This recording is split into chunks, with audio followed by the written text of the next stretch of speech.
Trying to get set up here. Sorry about that, bro. No problem, man. No worries. So Coach, take me back to Saturday. Riley Wimpy misses the first half, but he comes in, immediately makes a tackle, gets that huge forced fumble late. I mean, just what does that say about his impact on this team? Yeah, we had a discussion this morning just about with him and what it was like when he was in there. Not only when he was in there in the second half, but Ron, what he was doing in the first half and communicating and helping make some adjustments on the sideline. That's the type of person he is. And then when he got his opportunity to jump in the game, he was obviously a huge difference in terms of handling the run game and leading on the field and making sure that we were squared away. That's what a senior leader does. A guy like him, especially, and not only to lead, but to make numerous plays that, that we weren't making in the first half. And now a lot of that too had to do with the adjustments we made with the D-line and how we were playing things and get back to how we should handle things up front. So overall, Riley makes plays because the D-line does their job, and Riley makes plays because he's Riley too. For sure. So obviously you guys are coming off that disappointing loss, but you still have your conference schedule ahead of you. What's your message to the guys this week about how important it is to respond and to get off to a good start to conference play? Yeah, there's no question. I mean, as much as there are no moral victories and there's nothing, it's all about what did we learn and how do we move forward? How do we apply that to our process? We understand what the standard is here, and we are about meeting that standard each and every day. And that's where the consistency has to come into play. We've obviously, shown flashes of what we're capable of becoming. We just need to be way more consistent. And what does that look like? Well, that looks like the day-to-day, how we show up here, with the intent to handle the work days we have to prepare ourselves, and how we practice and finish all the way through, a heavy Tuesday and Wednesday practice all the way through the course of the practice. Last week, the defense did a really good job, on our 2 heavy work days and had fun finishing all the way through. And you know what? We needed them in this game last week to finish that way, and they did. And so we just got to build a consistency, and it starts with us as coaches, how we lead, how we model that. And so we're excited to do that this week. And the beautiful thing is our goal is always about the conference, and that's what's right in front of us now. So it's time to lock in on that. Thank you, Coach. How's it going, Andy? Good. How are you, BJ? Doing pretty good. The issues in the running game, both offensively and defensively, have kind of been, well documented when you look at the stats and stuff. What's more of a concern or more of a causing you more frustration right now? The inability to stop the run or the inability to run the football? Both probably equally, but it's football, and it's where we're developing. And it's not a matter of, getting frustrated. It's a matter of applying attention and urgency to who we are and where we can grow. And I think that's the best part. And we saw that today too in our practice. We've seen it a couple different weeks here, in terms of, we had an opportunity to self-scout ourselves on offense after the previous game, the second game, with it being a Friday game, and having an extra day and really finding out for our personnel, what do we do well? And we actually did some things well there in the first half in the run game. The yards don't always show it. Some of that's an RPO gets thrown, but there were some things done up front where we were handling ourselves a lot better. We had a few run plays that in terms of schemes where we averaged 6 yards a carry. And the consistency of which we build off of that now is going to be important.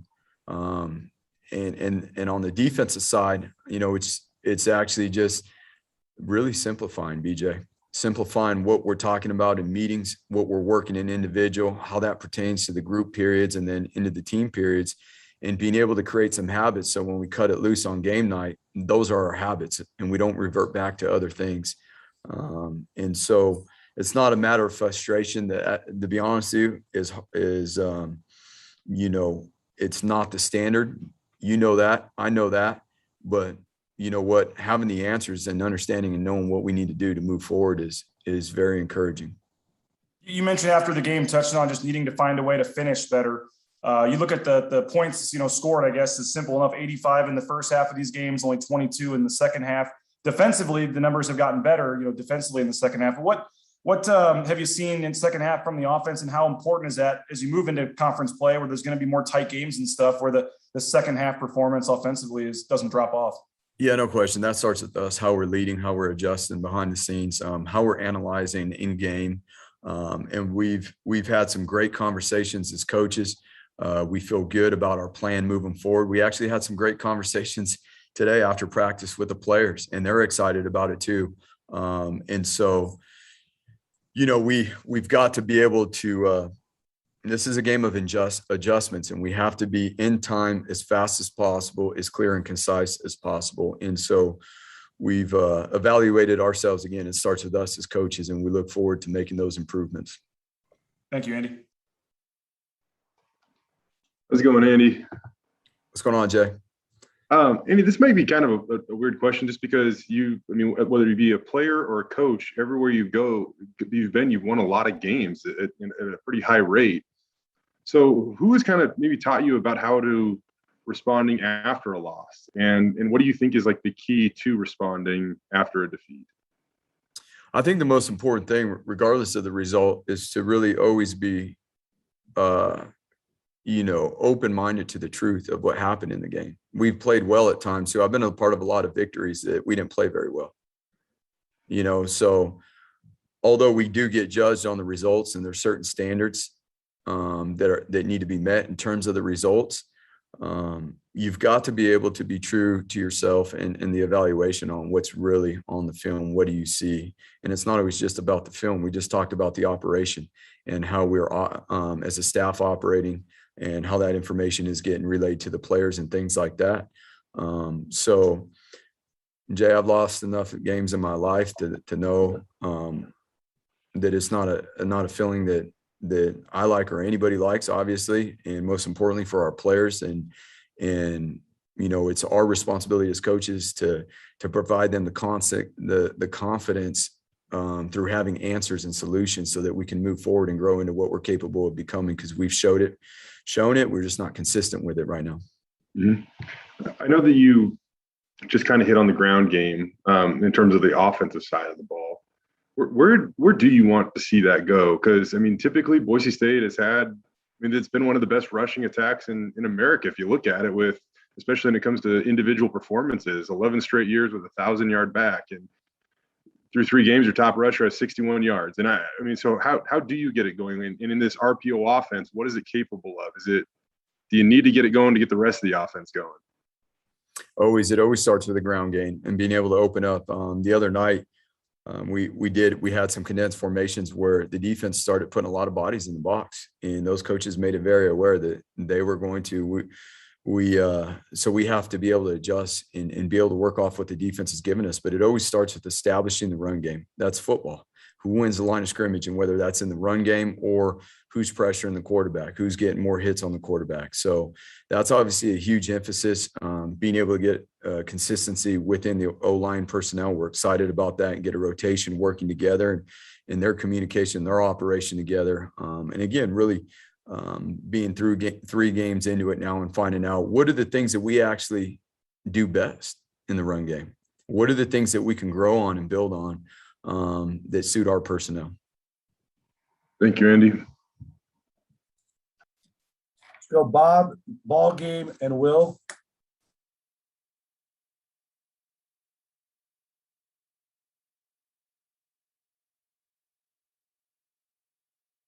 Next. Might have lost Bob, so let's go to ball game and then Will. Coach, playing at 10 a.m., what's the most challenging aspect there? You know what, John? We wake up every morning, practice at 9 a.m. So we're a morning operation. This is where it comes into play. It is going to be a little bit earlier of a wake up, needing to eat pregame meal 4 hours before the kick and all that stuff. It's going to be making sure, to be honest with you, the few days before that we get the appropriate rest that we need and getting to bed at night, getting the preparation we need and taking care of our bodies. And so that when we do, when our 2 feet hit the ground on that Saturday morning, we're ready to roll. And again, it's going to be pretty close to what we normally do, on a Tuesday, Wednesday practice. And so, it starts with the course of the week and our preparation and how we get our rest. How much does Frank Maile help in this situation? I get it. It's a new staff. They have a lot of transfers, but He's pretty close with his personnel. Is that a huge resource this week or not a very big deal? Yeah, he knows the personnel. Then that's a fair question. You got it. It's a whole new staff, new schemes, all that stuff. So but understanding and knowing the personnel, is and having a clear understanding of who they are. I mean, that helps. But the schemes are totally different. The offense is running with tempo like they have in the past with the former coaches. But it's new schemes all the way around. Thanks, Coach. Yeah. Hey, Andy, you look at Utah State's offense. What stands out to you? They go fast and they ran the ball effectively, and they use multiple schemes within their run game. They will adjust. We will have to adjust throughout the game. They will analyze and evaluate the fronts as they move through their series and be able to adjust on the certain run schemes they're using. They are going to use all 53 yards of the field and the width and expand their splits with their outside wide receivers to pull guys out of the box in terms of the run fit players and overhang players and things like that. And so we've got to do a great job understanding our spacing on the field, playing with great eye control and playing with great leverage within the run game. Tompkins, their wide receiver, leads the country in receiving yards. What stands out about him? Well, I mean, they're explosive on the perimeter as well. And again, just based off of what we were just talking about, there's a lot of space out there. So we're going to have to be diligent with our coverage techniques and making sure that we're handling those. And, whether they're longer, deeper balls or underneath routes, we've got to do an unbelievable job with the finish, whether that's in coverage or the finish, in pursuit and tackling, because there's going to be a lot of open field tackles. Thanks, Andy. Let's go to Mike Prater.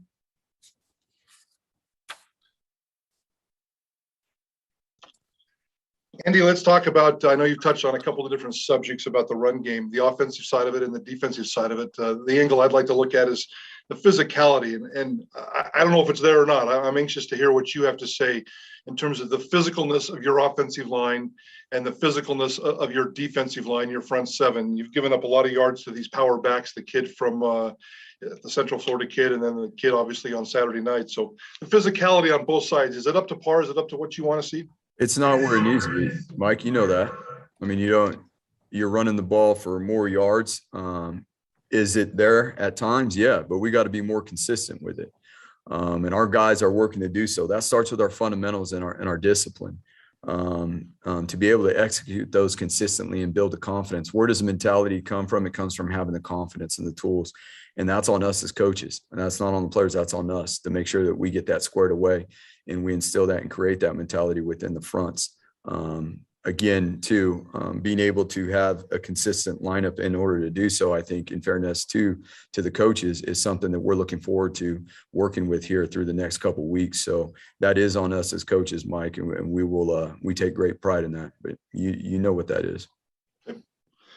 You've talked a lot about winning the last 8 minutes of the first half and winning the first 8 minutes of the second half. That's not happening. Is this one of the adjustments, one of the consistency issues? Where does that fall in line with your level of concerns?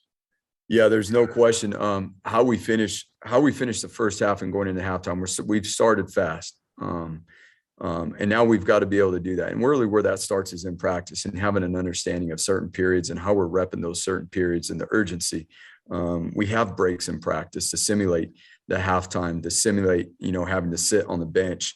We have breaks in practice where we lower the high speed running and the tempo of the drill so that the guys got to restart themselves, much like a halftime. And we as coaches got to do a better job leading that and modeling that and what that looks like and keeping the urgency high in practice. And if we can do it in practice, we can do it in the game. And more importantly, understanding the situations and how critical they are. We've on the defensive side of the ball, we lost a 2-minute drill. We've won 2-minute drills. We've learned, we've grown. We've scored on offense in the second game there, but we've also turned the ball over. So again, it comes back to doing things consistently and having an understanding how we are going to attack in those situations, not only attack, but also defensively what we need to take away. Andy, appreciate your time. Thanks, Mike. Paul J., anything for Andy? Coach, they rush for a ton. Their offense has, averaging over 560 yards a game. What kind of problems do they give you defensively? They're pretty balanced between the run and the pass, but they gain a lot of yards both ways. Well, they use the width of the field offensively. I mean, you guys will see, if you haven't seen yet, you're going to see these splits. You're going to see wide receivers dang near standing on the sideline. Okay. What comes with that too is the quarterback run game. So they're pulling numbers out of the box and they're adding a number in with the quarterback run game. And so we've, on top of being diligent with our fundamentals and our mentality that goes along with those, we've got to be extremely diligent with how we're leveraging formations and how we're getting the appropriate amount of numbers into the run fit. Your offense has struggled in the third quarter. Have you found out reasons for that? What happens there? That's been a hot topic of discussion here yesterday and this morning, and we've had a lot of great conversations. The bottom line is it hasn't been the standard for what we're capable of. We've seen, early on in the games what we're capable of and how we start the first half. We've had a lot of conversations about how we start the second half that way, and we'll make some adjustments, both in how we're structuring and organizing and in-game tactics, and we'll practice those things. And we've got to make a huge jump there, Paul J. The production in the third quarter is not where it needs to be, and we're capable of doing more. And again, that starts with us as coaches and how we are clearly defining the adjustments that the defenses that we are playing, what they are doing, not only on first and second down, but in the third downs as well. And so that we can capitalize on third down situations. Our third down percentage in terms of converting those on offense has been pretty good in the first half, and in particular in the first quarter. And so in the third quarter, it has not been anywhere near where it needs to be. And again, that starts with us, and we can do a much better job of analyzing in game and making sure that our guys understand what the defense has given us, and as well as putting ourselves in good situations play call wise. Thanks, Coach. Tom, did you have anything for Andy?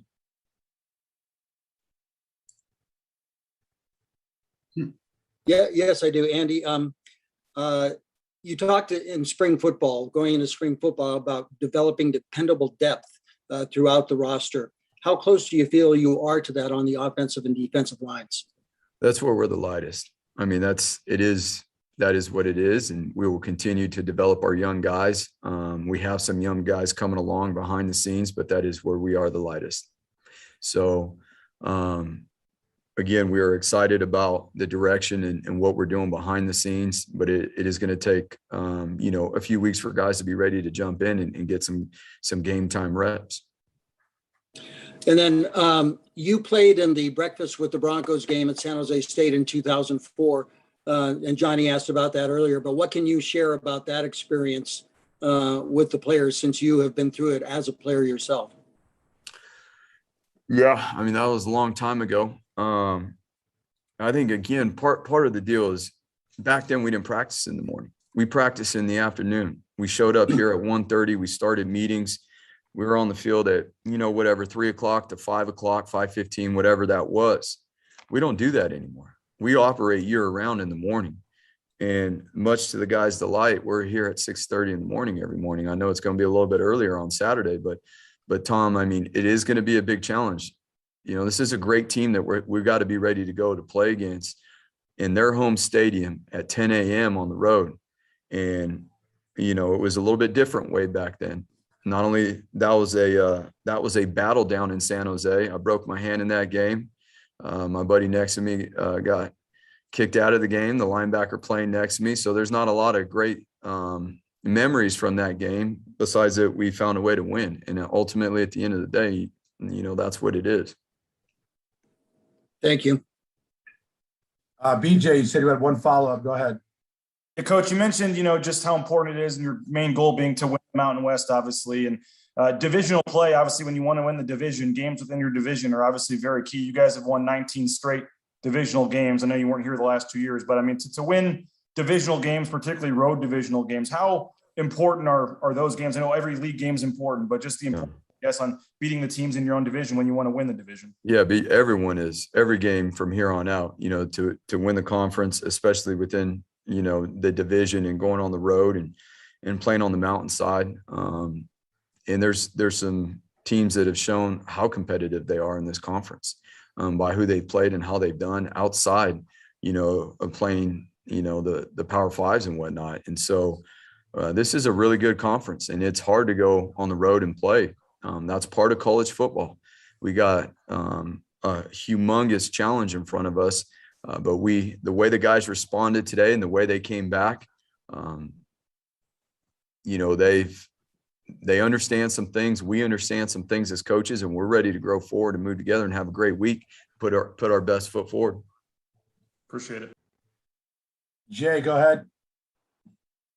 Andy, I know this is kind of another reflecting question or whatever, but that whistle on the forced fumble by Riley and JL picked it up. I know each week that you guys can submit certain plays and receive maybe some type of explanation. Have you received any further explanation on how that happened? And is it your understanding that officials are supposed to let that play out? I'll take anything on that one. Yeah, and I'm limited to what I can say on these matters, of course, but yeah. We had plenty of opportunities, Jay, to win that game on what we could control, but it is my understanding that we're supposed to play ball. So it didn't happen that way. Again, there's plenty of things that we could control that we should have been able to control to handle that game. And that's another lesson learned. Don't put it in anybody else's hands, but our own. And with our own hands, let's take care of business. And that's a lesson we learned right there. We'll submit it, and here in a couple of days, we'll get information back from the league on what happened with that. Thanks, Andy. Thank you, Jay. Mike Prater, last question to you. Andy, what about Hank Bachmeier? How did he grade out? What's his role in all the good things and all the bad things that are going on with this offense right now? Yeah, obviously as being the quarterback, he's at the brunt of the good, and the things that we got to improve on. So there are areas that Hank, as well as us positioning Hank and giving Hank information throughout the game as to where we can help Hank be more consistent. Hank has shown the growth in terms of being able to operate and keep us on schedule. We did get hit too many times last week, some of that being, on the whole offense together, whether that's guys running the right routes, whether that's Hank staying on time within the progression. Obviously the O-line being able to protect them. It's a team game. So with that, Hank is always going to be at the front of what's good and what we need to improve on. But, just being able to keep us on schedule, especially when the defense has some guys up front that are capable of creating negative yardage plays within the pass game.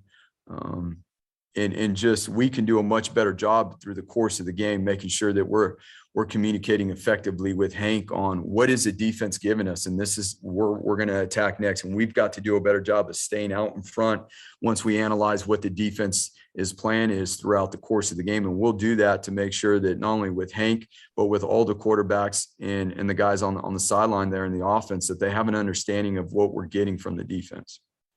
Thank you. Andy, appreciate the time. Best of luck at Logan. Thank you, guys. Have a good week. Thanks, Andy. Recording stopped.